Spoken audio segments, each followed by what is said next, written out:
পারলে মাছ ছাড়া বাস্তব জীবনে আয়, দেখি আমার কোন বন্ধু তোর পিছে পিছে যায়। ক্রাশ তো তোর বন্ধুরা না, তোর বাপেও খাবে। কি বলো বান্ধবী, তোমাকে দেখে আবার কাশ খাওয়া লাগবে নাকি? 50,000 টাকা খরচ করলে তোমার থেকে অনেক সুন্দরে সুন্দরে বিয়ে পাওয়া যায়।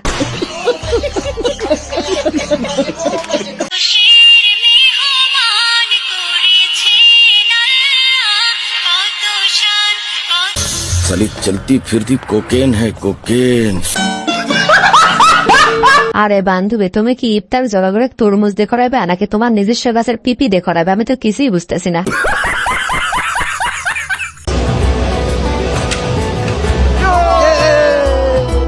আরে বন্ধুরা, ভাই একটা সাবান পেয়ে কি খুশি। আরে দেখে আমার বান্ধবী কি করি তো দেখো।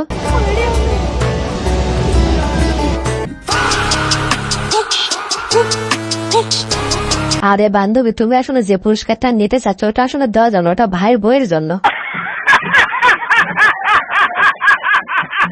স্বামীকে বিদেশ রেখে 10,000 টাকা শাড়ি পরার থেকেও স্বামীকে পাশে রেখে 2,000 টাকা জামা পরার মধ্যেও শান্তি অনেক। আরে বান্ধবী, স্বামীর পাশে আছে তারপরেও অন্য মানুষকে দাওয়াত দেনে খাও। যদি না থাকতো তাহলে তো জনগণের মাঝে একদম বিলিয়ে দিতা। কোন ভাষা চাই প্রত্যেকটা ভাষায় উত্তর দিয়ে দেবো।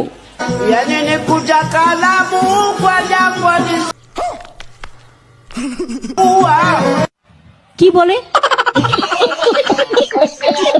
আরে ভাই, আমি কি এমনিতেই বলি, বোরকার ভেতর যেরকম মাওলানারা থাকে তেমন মিয়াখুদি পাওয়ারা থাকে, এজন্য তোমাদের বেছে নিতে হবে। আরে ভাই, আমার ব্যাচেলার বন্ধুরা যখন জীবনের প্রথম রান্না করতে যায় তখন কি হতে পারে একটু দেখে নাও।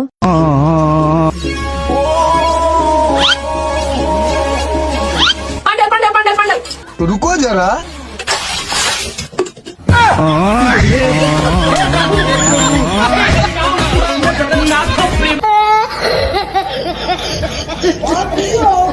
তুমি এটা দিয়ে দাও, আমাকে দিয়ে দাও। তুমি পারতা না, আম্মু কাটে। হ্যাঁ, আনারস। তুমি আনারস খেতে পছন্দ করো? আয়েশ আরাম, আর কিচ্ছু লিখে না, শুধু না খাও। খাও খাও বাবা, একটু খাও খাও খাও খাও।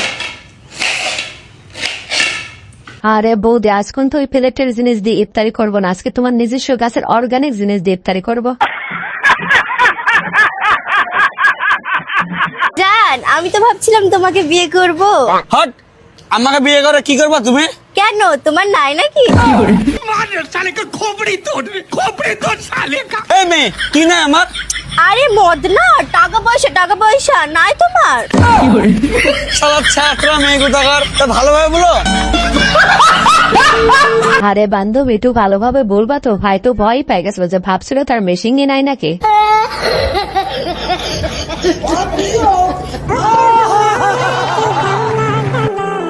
এরকম একটা মেয়ে যদি আমার বেটার বউ হতো। वाह दीदी वाह दीदी।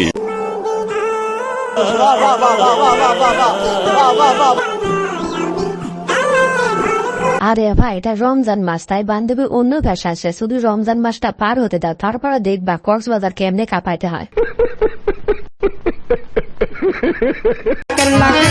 করে আল্লাহ আল্লাহ গনিশা আর কান্দুষা ভক্তি করে তোমার। हाय हाय इतना सुकून। রাহাত আলী শাহ সোবাহান শাহ, তুমি ভক্তের মুশকিল কোষা গুলিস্তানে গোলাপ শাহ বাবা চরণ। আরে ভাই, শয়তান যখন রমজান মাসে ছুটি পাইছে তখন দেখতেছি সব শয়তান যায় নাই, কিছু শয়তান তো বোরকার ভিতর রয়ে গেছে। বাড়িতে কেউ আছেন? हाँ के? স্যার, আমি জনগণনা করতে আসছি। হ্যাঁ বলুন। আপনাদের বাড়িতে কয়জন আছে? रुको जरा, सबर करो। আমাদের বাড়িতে 2 জন। আচ্ছা, আপনি বিবাহিত না অবিবাহিত? বুঝছি, আপনি বিবাহিত। আরে ভাই, বান্ধবী খুব ভালো করেই জানে বউ ছাড়া এরকম মারার কেউ দিতে পারবে না। আসসালামু আলাইকুম ভিউয়ার্স, কেমন আছেন সবাই? আশা করি সবাই অনেক অনেক ভালো আছেন। আজকের ভিডিওতে দেখবেন রমজান মাসের কিছু ভিডিও, যে ভিডিওগুলো দেখে তোমাদের হাসতে হাসতে পেট ব্যথা হয়ে যাবে গ্রান্টে। বাবু, তোর লজ্জা করে না বল? रुको जरा। বাড়িতে না একটা বউ আছে, তুই এখানে বসে বন্ধুদের সাথে তাস খেলছিস?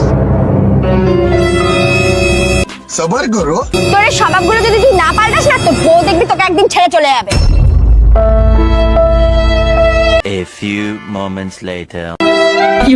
গেছে গেছে চলো চলো চলো শুরু কর আবার শুরু কর আরেকবার শুরু কর চলো মার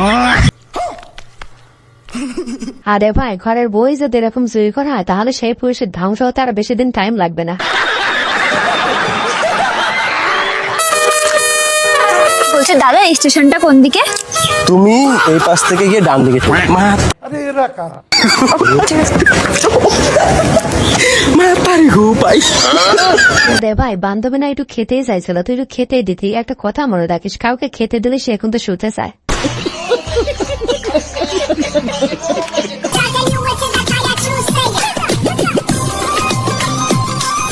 रुको जरा सबर करो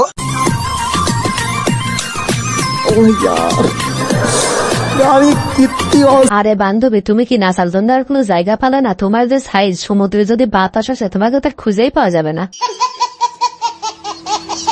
ওর এত বড় সাহস আমার জিনিস নিয়ে আসে। এ বাইক কেউ আসুরে আমার বাড়ির সামনে এসেছি ইকো পারে। এ কি হয়েছে? এ তোর বেটা কো? रुको जरा তোর বেটা আমার উন্নালি আইছে। কে রে গাদা? এই দিকে আয়। আব্বা কি আইছে? কে রে তুই বেলা এই লোকের উন্নালি আইছু? सबर करो আব্বা হো তুই আমার সাওলা মানুষের উন্নালি আসিস, তোক তো পরে দেখতেছি। আরে আপনি কে বলো বেটা সাওলা উন্না পরে বেড়া? নিঃসন্দেহে তুই ঠিক কথা বলেছিস। আরে বাস আপনার আর কিছু কল লাগবে না, আমি টিয়া দিয়ে দিচ্ছি, উন্না একটা কিনলেন। ওকে। আরে উন্না আমার মেয়ের নাম, ও আমার মেয়ে ভাই ধরে নিয়ে আইছে। কি তো মাথা খাগলো রে। বন্ধুরা তোমাদের জন্য এত কষ্ট করে ভিডিও বানাই, একটা সাবস্ক্রাইব করতে চাও না প্লিজ? বন্ধুরা একটা সাবস্ক্রাইব করে দাও না প্লিজ। আমি এই শৌচালয়ে এসেছি পায়খানা করতে, হ্যাঁ তা আমি 10 টাকা দিয়েছি পায়খানা করব, পায়খানা বলছে 5 টাকা। বলেন কি? তাই বলছি ঠিক আছে আপনি 5 টাকা ফেরত দিন। কি আপনার বলো আরো বেশি করে হেগে নিন, 5 টাকা ফেরত দিতে পারবো না। কোনো কথা? আগামীকাল আমি হাঁকবো? আমি তো হেগে নিয়েছি, সব শেষ করে ফেলেছি। ওকে। আপনার 5 টাকা একটু হেগে নিতেন। কে রে? তোমাদের কাছে আরে আন্টি তার কাছে যেহেতু ভাঙতে নাই তাহলে সে টাকা কেমনে দেবে? তুমি রাতের হাগাটাও না এখন হেগে থুই যেতে পারতা। চল ফটাফট তোর বাবাকে ফোন কর আর 5 কোটি টাকা চা তোকে নিয়ে যাওয়ার জন্য। তুই আমাকে কিডন্যাপ করেছিস? বলেন কি? হ্যাঁ করেছি। তুই বেশি কথা না বলে তোর বাবাকে ফোন কর এক্ষুনি। আরে তোর সাথে তো আমার রক্তের সম্পর্ক। ওইসব রক্তের সম্পর্ক আমি বুঝি না। তুই তোর বাবার কাছে ফোন করে এক্ষুনি 5 কোটি টাকা চা, না হলে কিন্তু তোকে খতম করে দেবো। বলেন কি? তুই আমাকে খতম করে দিবি? আমাকে? হ্যাঁ আমি তোকেই খতম করে দেবো। আরে কি আরে ওই আরে বন্ধ করে তুই তোর বাবাকে ফোন কর। নিঃসন্দেহে তুই ঠিক কথা বলেছিস। আরে দিদি আমি তো তোর আপন বোন, রক্তের সম্পর্ক, একসাথে আমরা বড় হয়েছি। তোর বাবা মা আর আমার বাবা মা তো একই, আমরা তো একই বাড়িতে থাকি। হ্যাঁ তো তাই কি হয়েছে? আমি কি করব? একটু তো লজ্জা রাখ নিজের ওপর। তুই নিজের বোনকে কেন কিডন্যাপ করলি? আহা বিজনেসে কোনো লজ্জা শরম থাকে না, আমার চ্যাটার বাল কোনো সম্পর্ক দেখে না। চল কথা না বাড়িয়ে তাড়াতাড়ি কল কর। আরে বান্ধবী তোমার বোন তো ঠিকই বলেছে, ব্যবসার ভিতর কোনো বন্টন চলে না, ব্যবসায় আগে।